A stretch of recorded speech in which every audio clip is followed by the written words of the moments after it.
All right, guys. So we're going to start 5.5.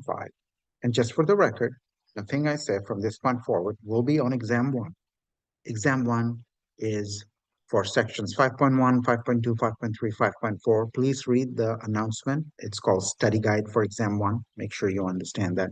We will start chapter 5, we will start 5.5, chapter 5, section 5, but I don't think we'll be able to wrap it up. It'll take me at least good 3, 4 days. So it's a fairly challenging chapter. Now, the things we're going to do today won't seem very challenging.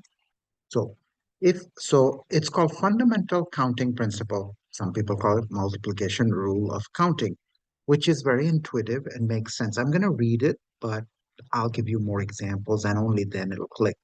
If a task consists of a sequence of choices in which there are P selections for the first choice, Q selections for the second choice, R selections for the third choice, and so on, then the task of making these selections can be done in this many different ways, P times Q times R.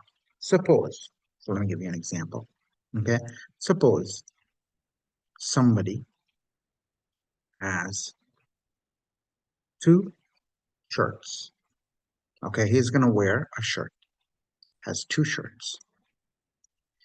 This person also has three pairs of pants, three pairs of pants.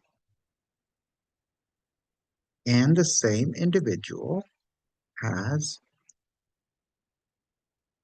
5 pairs of shoes. 5 pairs of shoes. Okay? All right. So he's going to wear a shirt, a pair of pants, and a pair of shoes. How many ways can he do it? Okay.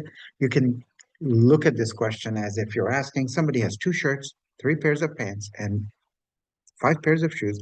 How many ways can he wear a shirt, a pair of pants, and a pair of shoes? He can choose a shirt in 2 different ways. Okay.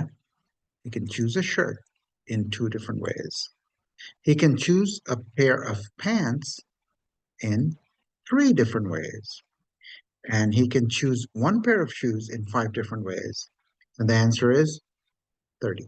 He will have 30 distinct outfits. An outfit here means a shirt, pair of pants, and a pair of shoes. So this is called the fundamental counting principle. And this has so many applications, okay? So you can, let's say, you have a pizza, okay? So I'll give you another example. You have a pizza. You can choose your crusts. You can choose your crust. There are 2 types of crusts, okay? Crusts, how many types? 2. Number of available crusts. Number of crust is, let's say, 2. Deep dish, thin. All right. And number, you're going to get a free topping, okay? Number of toppings. Number of toppings that's available. You're going to get 1. Let's say 12.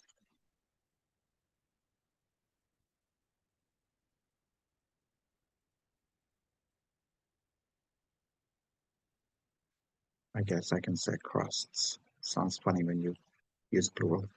But anyway, how many different pizzas can you get with exactly 1 topping? You can choose a crust in 2 ways, and you can choose a topping in 12 ways. So the answer is going to be 12 times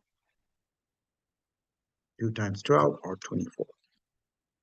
Now, this concept that I'm using is based on something called tree diagram. Okay, tree diagram.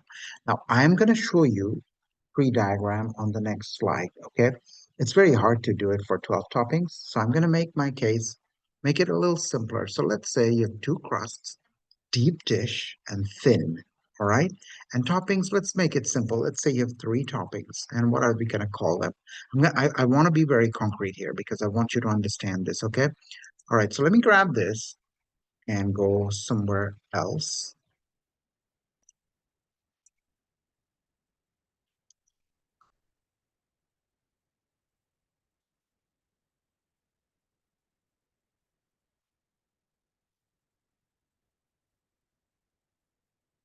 All right. So what are the crusts? I'm going to call it deep dish and thin. So I'm just, if you don't mind, I'm going to write D and T. All right. And what are going to be my toppings? Uh, Peppers or pepperoni, doesn't matter. Let's say hamburger and what else? Olives, peppers. Let's say P stands for pepperoni. H stands for hamburger.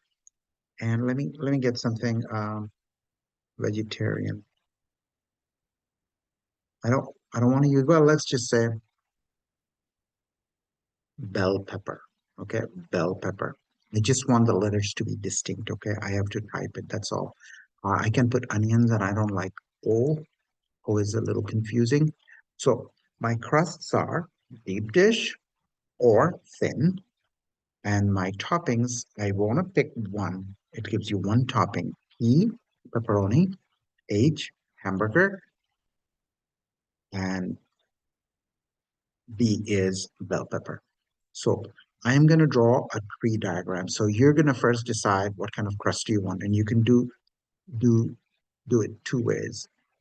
D or T. Okay? So you have to choose that. Now, once you make your decision about the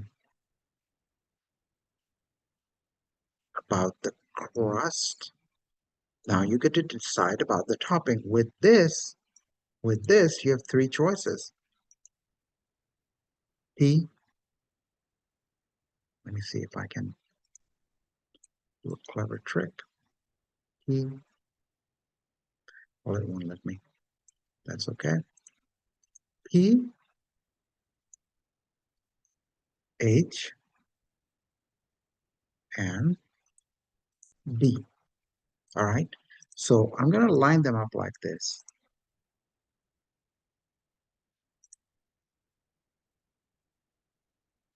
All right. If you choose, I'm going to do it here.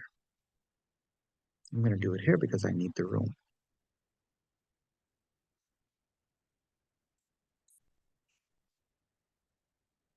So first you choose your crust, then you choose a topping. And for your thin crust, you still have the same three toppings.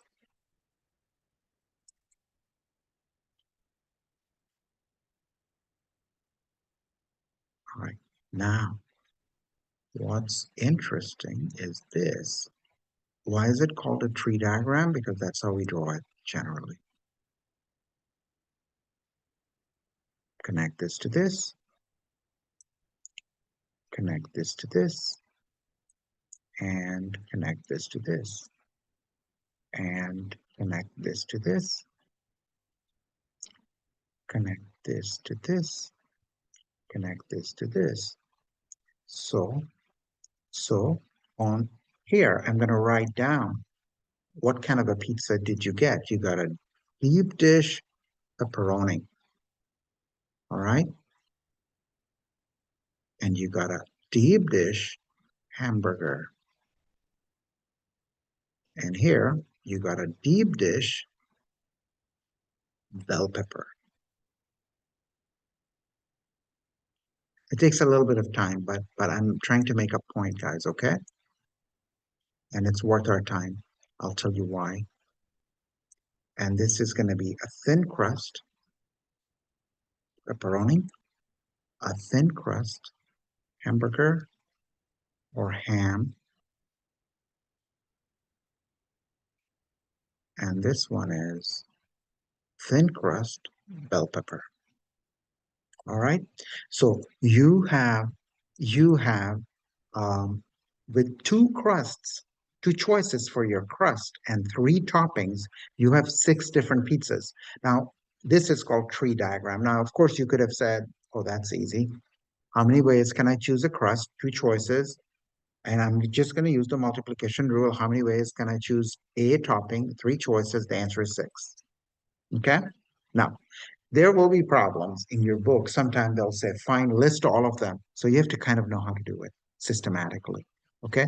Once again, this is called a tree diagram, and it helps us see exactly what the choices are. If the question says how many are going to be there, you're going to go for this. If the question has large numbers, like if four crusts, okay, cauliflower crust, trust me, they have those. Cauliflower crust, deep dish, thin crust, cheese stuffed. So if you have four, tree diagram gets very, very tedious, but the principle works exactly the same way. Want you to understand why the multiplication rule works. And you could actually, if you had a third choice, like what can I say? You can choose you can choose whether you want your tomato sauce or not in your pizza. You can choose the kind of cheese they add. They'll add one cheese. It's generally mozzarella, but if you want something else, so this thing can branch out and get really ugly. But that's not the point. The point is, tree diagram is something you should be familiar with, and you should see or understand why this tree diagram works. So let's go ahead and solve a problem from your book.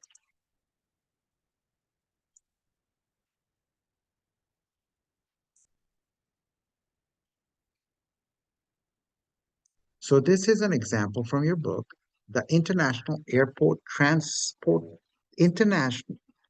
no, the International Air Transport Association, IATA, assigns three-letter codes to represent airport locations. For example, the code for Fort Lauderdale International Airport is FLL. How many different airport codes are possible? So it's very important to know how many slots are there. It's a three-letter code, right? So if you would let me, I'm gonna do something like this. These are my three slots. Oops, I'm sorry. Okay. Now, how many ways, three slots or three tasks, how many ways can I do the first job? The first task, choose the first letter. Well, there are 26 letters. I'm going to assume they're all capital. They're not saying it, but it's understood. It's just three capital letters. So how many choices do you have for the first one? Well, you can choose one of the 26 letters. I'm going to say 26.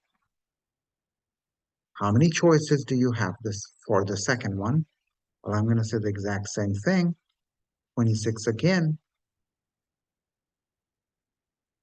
And how many choices do you have for the third slot? I would say 26 again. So we are using the fundamental counting principle.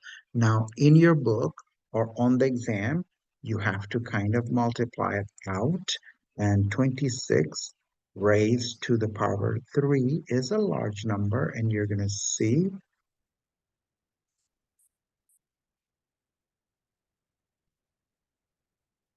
it's 1757. That's a large number.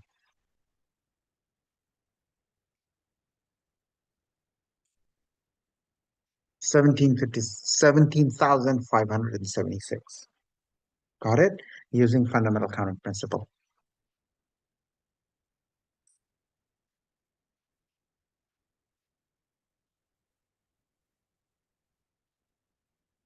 Let's try one more problem from your book. Okay, guys? All right. Three members from a 14-member committee are to be randomly selected to serve as chair, vice chair, and secretary. So,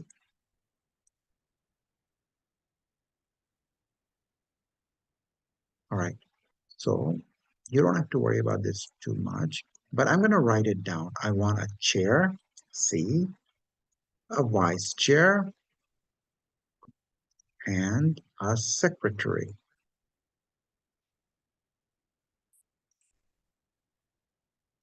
Now, now I am selecting these people from a 14 member committee. I have 14 choices. How many ways can you select a chair? You can select a chair in 14 different ways.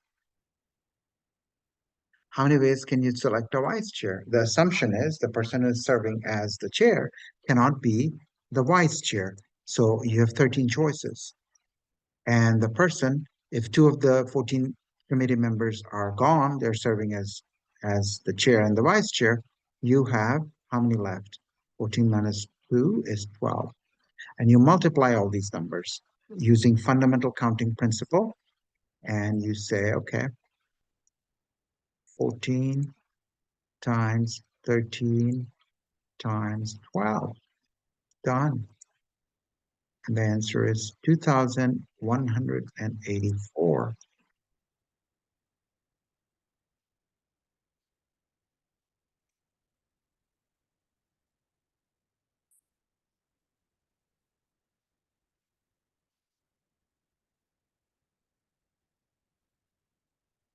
I'm going to double check. Okay. This is my answer using fundamental counting principle. Okay. A couple of things here. You do understand that the person order here, order matters. The person um, serving as the chair, if that person became the vice chair and the vice chair became the chair, things will be different. So order here, order matters here. So who's vice chair, who's chair makes a huge difference. It's something we're going to encounter a lot later, a lot more a bit later. In the same section, we'll be talking about orders and all that. But as of now, we are just using counting principle. How many people will serve as chair? How many as vice chair? How many can you choose as a secretary? The answer is 12, and you multiply them all because using we are using the fundamental counting principle. If you can choose a chair in 14 different ways, if you can choose a vice chair in 13 different ways, and you can choose a secretary in 12 different ways, you can choose the three in that order in 14 times 13 times 12. Now I'm going to double check. I'm going to see if I messed up or not.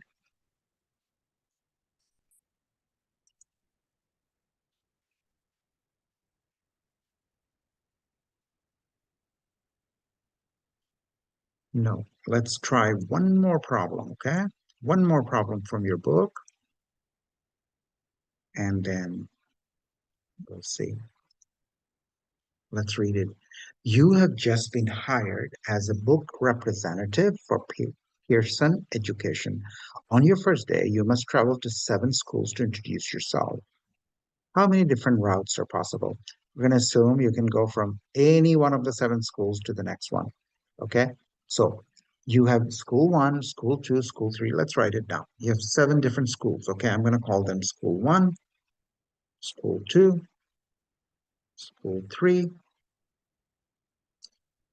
school four, school five, school six, school seven. All right. Now, all you care about is how many ways you can arrange these schools. Okay, what's your first one? What's your second one? What's your third one? What's your fourth one? So on and so forth. So we're going to use the kind of, I like the table thing.